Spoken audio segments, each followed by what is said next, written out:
Bismillahirrahmanirrahim. Assalamualaikum warahmatullahi wabarakatuh. Waalaikumsalam warahmatullahi wabarakatuh.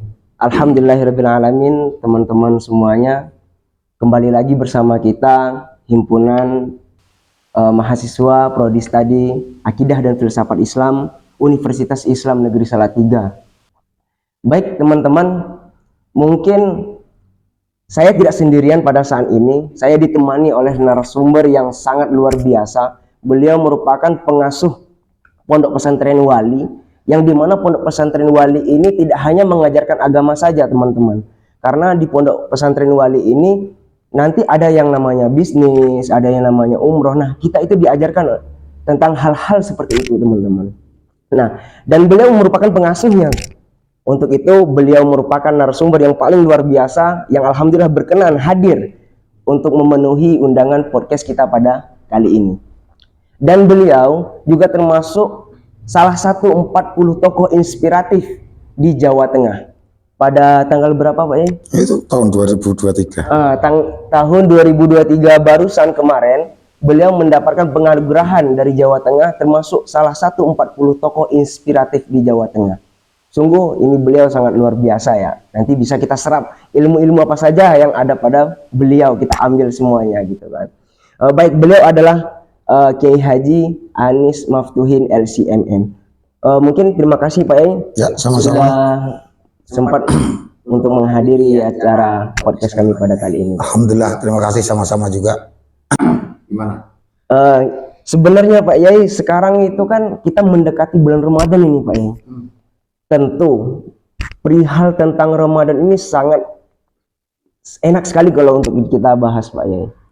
Nah, jadi kita langsung aja Pak Yai, mengenai bulan puasa Ramadan itu kan katanya kita ini kan hanya puasa ya Pak Yai, tapi nggak mengetahui apa namanya sejarah awal puasa Ramadan itu apa gitu kan, makna Ramadan itu yang sebenarnya itu apa gitu Pak Yai. Mungkin bisa dijelaskan Pak Yai. Baik, para pemirsa yang saya banggakan, yang saya cintai, setiap tahun kita umat Islam pasti menjumpai apa yang disebut dengan bulan Ramadan. Bulan yang di dalamnya Allah SWT memberikan banyak kemuliaan. Termasuk salah satunya sebagaimana disebutkan dalam Al-Quran, wa unzila fihil Quran. Di dalamnya, di bulan inilah dahulu Allah SWT menurunkan Al-Quran. Kemudian di bulan Ramadan ini ada juga sebuah malam yang disebut dengan malam Lailatul Qadar. Artinya malam yang lebih bagus dari 1000 bulan. Di mana setiap ibadah yang kita lakukan pada malam tersebut akan diberi imbalan. Kalau kita bicara pahala, kita bicara imbalan, maka akan dilipat gandakan oleh Allah Subhanahu wa taala sebanyak 1000 kali lipat daripada kita melaksanakannya di bulan-bulan puasa. Di bulan-bulan yang lain maksud saya. Kemudian banyak sekali keistimewaan yang salah satunya adalah banyak hal-hal remeh, banyak hal-hal sederhana, banyak hal-hal amalan-amalan yang ringan untuk kita lakukan tapi memiliki barokah, memiliki pahala yang begitu luar biasa yang disediakan oleh Allah SWT dan dilipat gandakan sampai 700 kali lipat. Nah, mungkin itu tema yang menarik ya. Kalau kita bicara soal sejarah, definisi dan sebagainya, saya kira netizen dan sebagainya bisa googling lah itu. Selesai, sudah selesai gitu kan. Maka Pak Yai membahas lebih dalam lagi tentang mengenai bulan puasa ini Pak Yai. Ya, gimana? Amalan-amalannya gitu kan. Menurut saya bulan puasa bagi kita, kalau kita melihat dengan kontekstual sekarang kan lagi viral yang namanya retreat ya. Apa sih retreat itu? Retreat itu kan sebuah konsep di mana orang-orang mengasingkan diri, orang-orang kemudian mencari sebuah tempat yang sunyi, melepaskan diri dari berbagai macam kesibukan-kesibukan. Nah, menurut saya agar ada kontekstualnya adalah bulan Ramadan adalah bulan di mana kita umat Islam, khususnya yang orang-orang beriman melakukan retreat. Ya, mengurangi kegiatan-kegiatan yang sifatnya duniawi. Semua hal, energi, waktu dan sebagainya di bulan Ramadan selama 30 hari ke depan kita gunakan sebaik-baiknya untuk memberikan keseimbangan. 11 bulan kita lebih bekerja, mencari dunia, ya, mencari meniti karir dan sebagainya. Kemudian banyak di antara kita yang alpa untuk mendekatkan diri kepada Allah SWT. Nah, bulan Ramadan inilah momentum bagi kita semua untuk melakukan retret.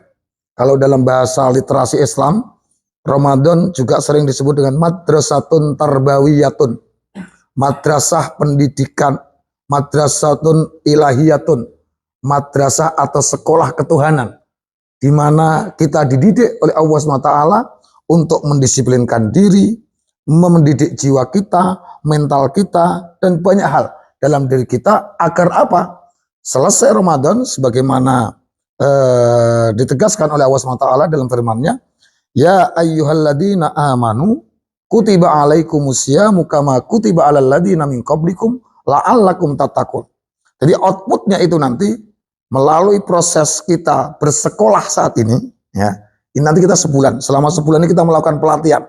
Kalau dalam bahasa kalian upgrading, ya, skillnya dinaikkan, ya, nilai-nilai kedisiplinannya dinaikkan, kemudian kesadaran keimanannya dinaikkan, di upgrading kita selama bulan Ramadan. Agar apa? La'allakum tattaqun, agar kita menjadi orang-orang yang bertakwa. Nah, apalagi itu takwa? Kalian sebagai orang filsafat tentunya kalau saya ajak debat soal bertakwa kan repot juga gitu kan. Yang pasti kita kembali kepada definisi umum aja lah.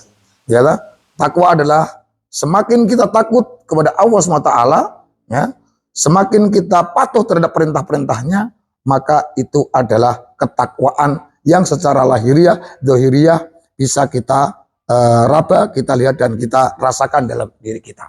Begitu, Mas Fitra. Nah, tadi kan ada salah satu yang jenengan angkat, yaitu tentang kita terbiah nih pada bulan puasa nih Pak Yai, madrasah kita dalam bulan Ramadan. Nah, saya pernah membaca sedikit penjelasan di dalam kitab Ihya Ulumuddin. Itu ada yang namanya tingkatan puasa Pak Yai. Apakah kita bisa memasuki tingkatan kedua sama ketiga? Karena di dalam kitab tersebut ada yang tingkatan pertama ada umum, ada khusus dan khusus bil khusus gitu Pak Yai. Khawas bil khawas gitu. Oke, semuanya adalah tergantung. Jadi tingkatan-tingkatan yang dikategorisasikan oleh Imam Al-Ghazali dalam kitabnya itu ada dalam rangka memotivasi kita bahwa di atas yang baik ada yang lebih baik, di atas langit ada langit. Maka setiap tahun harusnya value kualitas puasa kita harus lebih baik dari tahun-tahun sebelumnya. Sebagaimana contoh teman-teman misalnya, kalau tahun lalu selama 1 bulan penuh, katakanlah kalian tidak pernah sama sekali sholat raweh, maka tahun ini setidaknya kita pernah sholat raweh. Kalau tahun lalu katakanlah kalian, kita ini karena saking sibuknya ya sebagai mahasiswa aktif sana sini sampai melupakan namanya tadarus, nggak sempat menghatamkan Quran. Nah, ayo tahun ini kita berupaya bagaimana meskipun hanya sekali kita hafal Quran, kita bisa menghatamkan Quran. Nah, kemudian sampai begini, Rasulullah SAW itu adalah satu teladan. Beliau adalah orang yang paling dermawan. Tapi pada saat bulan puasa, ya, karena beliau itu lebih dermawan dari bulan-bulan biasanya. Itu setiap tahun beliau begitu. Artinya apa? Momentum bulan Ramadan adalah bulan untuk menambah atau menambal nilai-nilai ibadah kita yang selama 11 bulan yang lalu itu kurang. Nah, bulan Ramadan ini adalah momentum. Karena tidak semua orang bisa merasakan menjumpai bulan Ramadan. Maka oleh para ulama, para kiai kita dulu, seringkali kita sejak 3 bulan yang lalu kan berdoa. Allahumma balikna, bukan Allahumma balikna, Allahumma barik lana fi Rajaba wa Sya'bana wa balikna Ramadana. Tapi ya, kata yang terakhir ini, wa balikna Ramadana, dan sampaikanlah kami hingga bisa menjumpai bulan Ramadan. Ramadan nanti malam kita sholat raweh, besok berpuasa. Belum tentu kita yang ada di tempat ini itu besok bisa merasakan puasa. Maka doa itu masih berlaku. Karena bisa jadi nanti sebelum sholat raweh tetap malaikat maut tetap bekerja hari ini. Ya, ada yang besok berpuasa selesai sahur meninggal, ada. Orang yang baru selesai sholat subuh tadi malam sahur subuh kemudian meninggal, ada. Jadi banyak sekali macam-macam. Maka yang tadi Allahumma balikna di Ramadan. Semoga kita semua ini nanti betul-betul bisa menikmati, merasakan dan mengoptimalkan keberkahan, kebaikan-kebaikan, dan pahala-pahala yang terhampar luas di bulan Ramadan ini sampai ujungnya, yaitu di akhir bulan Ramadan, dan bersama-sama kita rayakan dengan takbir yang luar biasa yang kita rindukan.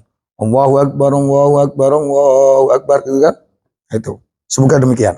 Lah, tadi kan ada doanya Pak ya. Apakah ketika sudah masuk bulan Ramadan, apakah masih berlaku untuk kita baca balik Ramadan itu? Ya tetap aja awal balik Ramadan kita mungkin sampai doa kita ada diijabah oleh Allah, direstui oleh Allah, kita bisa menikmati Ramadan sampai akhir. Nah, ini yang perlu saya ingatkan dalam kesempatan ini. Seringkali kita ini tidak bisa memahami. Wabillahi taufik wal hidayah. Taufik itu artinya restu. Gitu? Restu Allah itu sangat penting. Taufik. Kalau kita direstui, diridhoi, maka kita akan sampai di ujung bulan Ramadan dan menemui bulan kemenangan, yaitu bulan Syawal. Tapi itu semua, siapapun boleh merasa menang. Tapi tetap nilai tertinggi, predikat tertinggi adalah bagi mereka yang muttaqin, orang-orang yang bertakwa. Loh, saya ini udah bertakwa katanya. Nah, itu tolak ukurnya kita bisa baca sendiri. Apakah ketakwaan kita lebih bagus, lebih buruk, ataukah biasa-biasa saja, atau tidak ada perubahan. Sekali lagi, ini bulan Ramadan adalah masa-masa retret kita, masa-masa kita berada di kawah candra di muka, masa-masa kita di-upgrading oleh Allah SWT, agar kualitas keimanan, kualitas ketakwaan kita lebih baik dari tahun-tahun sebelumnya. Oke, berarti gini Pak ya, saya masih mempunyai sedikit unek-unek mengenai bulan puasa ya Pak ya.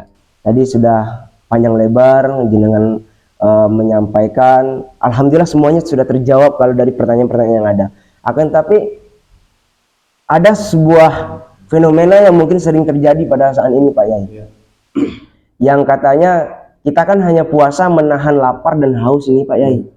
Nah, akan tetapi Pak Yai, kita itu sering kan duduk di luar, kan otomatis kita zina mata nih Pak Yai, maksiat mata, maksiat ini. Nah, lalu makna dari hanya puasa menahan lapar dan haus itu bagaimana Pak Yai? Setiap tahun kita disuguhi lah, artinya kita mendengar terus kamin so'imin laisa min siyamihi ilal ju'wal atas. Berapa banyak orang yang berpuasa tapi dia dapatnya hanya apa? Lapar dan dahaga. Ya. Itu adalah derajat puasa yang paling minimal lah. Itu untuk anak-anak TK lah ya. Anak-anak TK, anak-anak SD gitu kan. Ya minimal kalau kita sebagai mahasiswa, apalagi filsafat, jurusan filsafat sudah bisa mencerna apa sih sesungguhnya perintah puasa ini, dibaliknya ada apa, tadi saya sampaikan. Sebagai tempat untuk menempa kita, melatih kita, mendidik kita. Mendidik kita itu dalam kurung kita itu kan di dalamnya ada mata, ada hati, ada panca indera, ada pikiran, banyak hal yang ada dalam diri kita. Maka itu semua di bulan Ramadan ini diberi batasan-batasan. Sampai untuk mensupport kita, ya, untuk mensupport tadi, supaya kita betul-betul jiwa kita, fisik kita itu betul-betul dalam ketakwaan. Itu di bulan Ramadan setan-setan dibelenggu, kira-kira begitu kan. Supaya apa? Nggak terlalu bebas lah. Nah, tapi lagi-lagi tergantung. Apakah berarti kemudian setan nggak bisa ganggu kita? Tetap aja bisa, gitu kan. Faktanya bulan Ramadan masih ada yang kongko-kongko di jalan dan sebagainya. Itu maknanya adalah bahwa di bulan Ramadan ini Allah SWT menyediakan banyak sekali, menawarkan kepada kita amalan-amalan biasa yang lu kerjain seperti tema kita ini kan. Banyak amalan-amalan sederhana, tapi kalau kita lakukan secara konsisten, kita lakukan dengan penuh keimanan, wahtisaban, hanya semata-mata kepatuhan kita kepada Allah, maka akan mendapatkan reward yang luar biasa. Contoh kecil sajalah. Ya, kita tidak bicara soal belum masuk ke zina mata, zina hati. Wah, banyak sekali itu. Kayaknya makom kalian belum bisa itu kayaknya. Apalagi kalau di kampus gitu kan. Lihat yang bening sedikit saja susah kan. Nah itu. Gini, satu amalan. Kita mencoba yang saya kasih tip ya. Coba tahapan-tahapan untuk melakukan satu pembinaan terhadap diri kita. Kita tidak mungkin langsung meloncat. Katakanlah kita ini masih awam lah. Puasanya orang umum lah. Untuk masuk ke tataran khawasul khawas itu butuh mungkin beberapa kali Ramadan lah ya kita ya. Tapi setidaknya kita ada ikhtiar. Nah, salah satunya apa? Coba. Tahun ini kita mencoba untuk melaksanakan sunnah-sunnah puasa yang memang sudah secara mutawatir dalam hadis diterangkan oleh Rasulullah. Sederhana saja. Ada Rasulullah sampai begitu besarnya berkah puasa. Ada hadis yang Rasulullah mengatakan, tasaharu fa inna fis sahuri barokah. Sahurlah kalian. Meskipun kata lagi nih, meskipun kita udah kenyang, tadi kebanyakan nasi goreng gitu kan, atau lagi kumpul-kumpul kemudian makan mie, ya, mie goreng kemudian sampai waktu sahur masih kenyang, tetap coba sebagai bentuk ketakwaan kita tetap sahur, walau bil ma'i, walaupun hanya dengan seteguk air minum, ya. Kenapa? Fa inna fis sahuri barokah, karena dalam tegukan air minum kita itu ada berkahnya, ada pahalanya. Jadi bukan semata-mata karena kita sudah kenyang atau apa, tapi bentuk ketaatan kita kepada Allah Subhanahu wa taala. Oke. Meskipun yang sedikit, tabarukan untuk mengambil berkahnya kita tetap bangun, kemudian meneguk seteguk air putih untuk diniatkan sebagai sahur. Di situ ada barokahnya. Nah, kemudian apalagi berbagi makanan, berbagi takjil, itu juga luar biasa. Ya. Karena Pak It'am, ya, memberikan makan, it'amus shaimin, ya, itu sesuatu yang oleh Allah Subhanahu wa taala dan juga dikatakan oleh Rasulullah akan diberi pahala sebagaimana pahala orang yang berpuasa. Jadi banyak sekali peluang. Maka ini fenomena yang menarik yang perlu kita cermati. Di beberapa negara Timur Tengah, bulan-bulan Ramadan kayak begini itu ada istilah Maidatur Rahman. Apa itu Maidatur Rahman? Hidangan Sang Maha Pengasih dan Penyayang. Jadi di masjid-masjid itu, ya, itu tidak hanya Jumat berkah, ya, seperti ini, tapi di sana ada Maidatur Rahman. Betul-betul ada takjil, ya, kemudian ada makan besar seperti dulu. Saya dulu waktu kuliah di Mesir pengalaman, ini cerita. Selama sebulan full itu justru uang jajan kita, uang makan kita free. Kita bisa buat beli baju lebaran. Karena apa?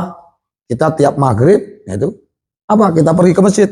Nyari takjil, tahu sendiri makanannya orang Arab. Sekali makan orang Arab itu bisa untuk kita 3 orang. Maka nanti sisanya bisa kita buat sahur, karena gitu. Artinya apa? Ini adalah sebuah metodologi yang luar biasa. Ada beberapa impact yang perlu kita maknai. Ketika kita mampu mengorganize, mengoptimalkan satu amalan ini, berbagi takjil, tapi jangan di jalan gitu kan. Ya oke lah di jalan keren gitu kan. Tapi lebih keren lagi itu kalau di masjid. Sehingga mendorong orang untuk maghrib itu berbuka puasa di masjid. Bukan di mal-mal. Ini tadi. Kebanyakan kalian nanti pasti akan tergoda ini. Ya, pasti akan ada bukber. Bukbernya di kafe. Sudah WC-nya nggak ada, kamar mandinya nggak ada, sholat maghrib telat. Wah itu kan afdoliyahnya. Ini kritikan aja gitu kan. Itu tren juga, tapi gimana lagi? Ya benar emang gitu. Apalagi ini kelihatannya muka-muka bukber semua ini. Yang terkenang-kenang dari ini kan cuma bukber aja kan. Oke, bukber kita lakukan, tapi harus bagaimana kalian sebagai orang-orang yang memiliki knowledge, memiliki tanggung jawab, harus bisa memformulasikan acara bukber itu bagaimana tetap tidak menghilangkan berkah dari Ramadan. Makan bersama itu perintah, anjuran yang justru juga termasuk sunnah. Tapi bagaimana kemudian ketika kita mengadakan acara bukber, hal-hal penting yang terkait dengan puasa, kemurnian puasa, kesucian bulan puasa, dan kesakralan ibadah kita tidak ternodai. Jangan sampai gara-gara bukber akhirnya sholat maghrib dan isaknya dijamak. Ya, jamaknya karena apa? Karena bukber kan repot. Karena udah pasti, saya membayangkan kalau bukber ya, di mall, di apa itu kan penuh gitu. Kita sudah ngantrenya lama, habis itu sholat maghrib nggak ada asik-asiknya lah. Nah, bagaimana tugas kita hari ini adalah bagaimana memformulasikan konsep-konsep acara yang sudah menjadi tradisi di masyarakat itu menjadi lebih keren gitu kan. Keren itu dalam arti bukan semaraknya, tapi kemudian bagaimana bisa mensinkronkan dengan nilai-nilai ya yang tidak boleh lepas, tidak boleh dikorbankan selama bulan Ramadan. Ini podcastnya berapa lama ini kita? Insyaallah. 1 jam, 2 jam? Insyaallah. Oke. Mengenai Ramadan ini menarik kalau untuk dibahas banyak sebenarnya Pak. Apalagi nanti ada yang Lailatul Qadar, ada yang lain-lain gitu kan. Mungkin karena kita sudah berujung ya Pak Yai, sudah di penghujung acara. Singkatnya gini Pak Yai, terakhir, pertanyaan terakhir, kita kan setelah puasa adanya yang namanya Idul Fitri nih Pak Yai, yang dimana seluruh manusia itu pergi semua ke masjid, padahal itu hanya sholat sunnah. Tapi ketika sholat wajib nih, nggak ada yang kosong semua Pak Yai masjid. Itu bagaimana dalam solusi untuk menangani hal tersebut gitu? Inilah makanya itu tantangannya. Tantangan dalam dakwah itu macam-macam. Memang hari ini termasuk di bulan Ramadan, di bulan ini banyak sekali orang-orang yang berpenampilan syar'i tiba-tiba mendadak jadi muslimah, mendadak jadi muslim, mendadak jadi soleh gitu kan. Tapi hanya bungkusnya, gitu. Hanya bungkusnya. Nah ini termasuk ini. Banyak kita ini salah kaprah dalam melaksanakan perintah-perintah agama. Sederhana. Satu hal yang tidak boleh kita lupakan. Ya.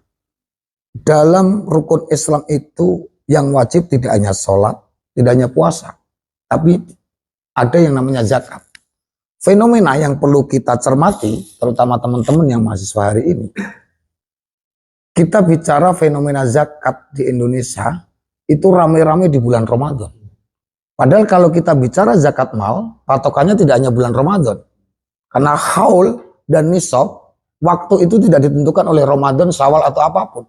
Selama harta itu sudah memasuki nisab dan sudah berhaul, berumur 1 tahun, mau bulan Januari, kayak mau bulan Rajab, mau bulan apa, harus dikeluarkan zakatnya. Nah ini, kebanyakan kita salah kaprah, ngeluarin zakat malnya kalau Ramadan tiba. Nah, itu sama. Nanti saya seringkali memberikan ilustrasi begini.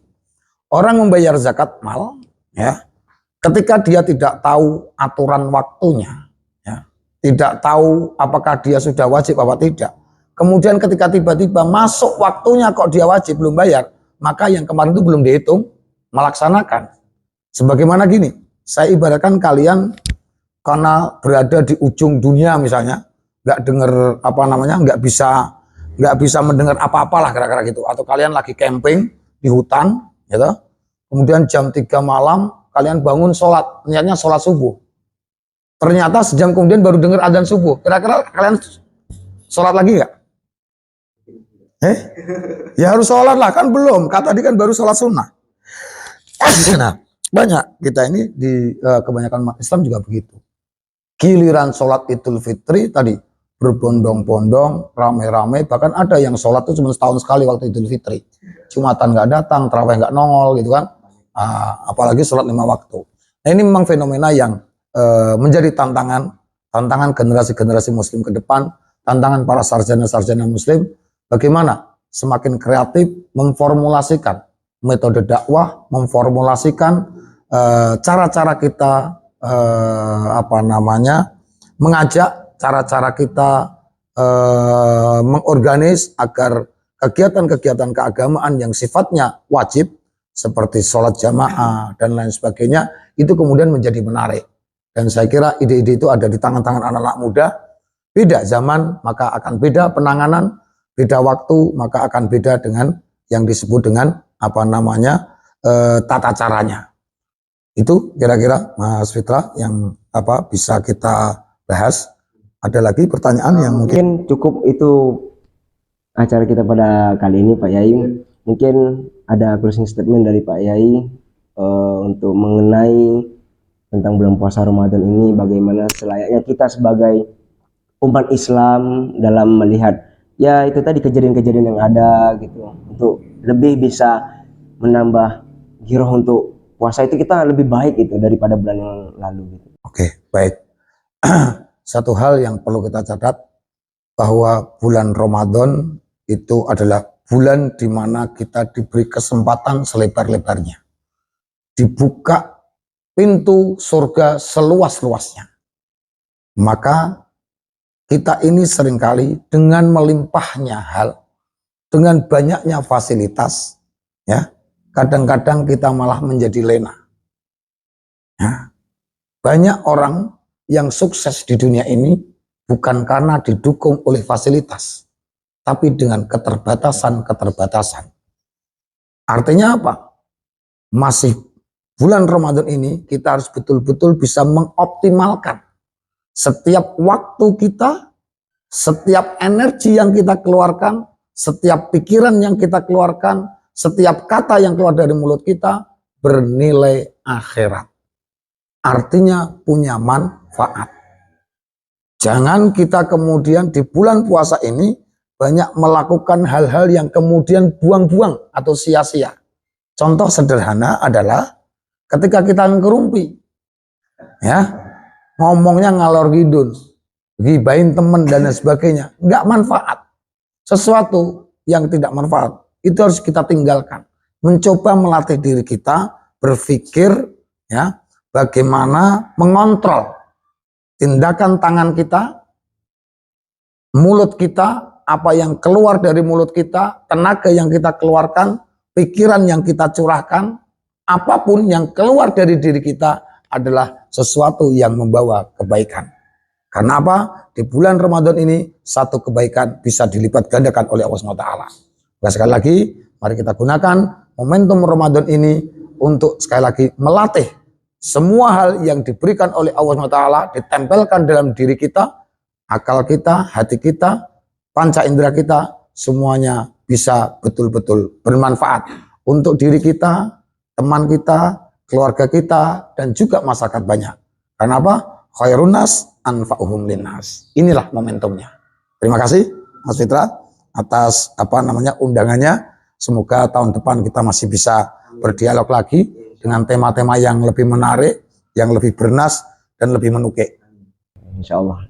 Itu sangat kami kami nanti-nantikan gitu Pak ya. Nanti masih banyak pembicaraan topik-topik yang pengen kita bahas, apalagi kita dari akidah filsafat ini Pak ya. Mungkin ya takut akidah kita tergoyahkan gitu kan Pak ya.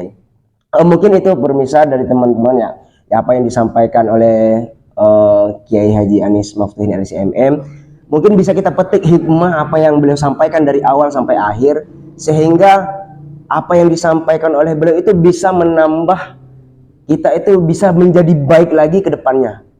Mungkin Ramadan tahun lalu kita masih banyak kekurangan. Mungkin dari tarawih kita cuma melaksanakan 10 rakaat. Dalam artian 10 hari nih. Nah, pada Ramadan saat ini kita bisa menambah menjadi 20 rakaat. Sehingga kita bisa menjadi lebih baik lagi. Mungkin ada yang makalah apa-apa itu Pak Yai. Hari ini harus lebih baik daripada hari esok gitu. Maka yaumu khairun min amsi fawarobi. Barang siapa harinya lebih baik dari kemarin, maka dialah orang yang beruntung. Nah, jadi itulah momentum kita pada saat ini, bulan Ramadan ini, yang mungkin sebentar lagi akan kita rasakan, kita nikmati bagaimana rasanya pahala yang Allah lipat gandakan. Ketika kita sudah mengetahui pahala itu dilipat gandakan, mengapa tidak kalau kita berusaha menjadi lebih baik untuk bertadarus, melakukan hal-hal yang baik dan meninggalkan segala larangannya Allah Subhanahu wa Ta'ala. Mungkin cukup sekian pemirsa dari kami. Lebih kurangnya kami mohon maaf. Apabila ada tutur kata yang salah, mohon maaf. Dan apabila ada tingkah laku yang tidak terarah, kami mohon maaf. Mungkin itu saja dulu Pak Yai. Terima kasih. Terima kasih atas waktunya. Kami mengucapkan terima kasih. Wassalamualaikum warahmatullahi wabarakatuh. Waalaikumsalam warahmatullahi wabarakatuh.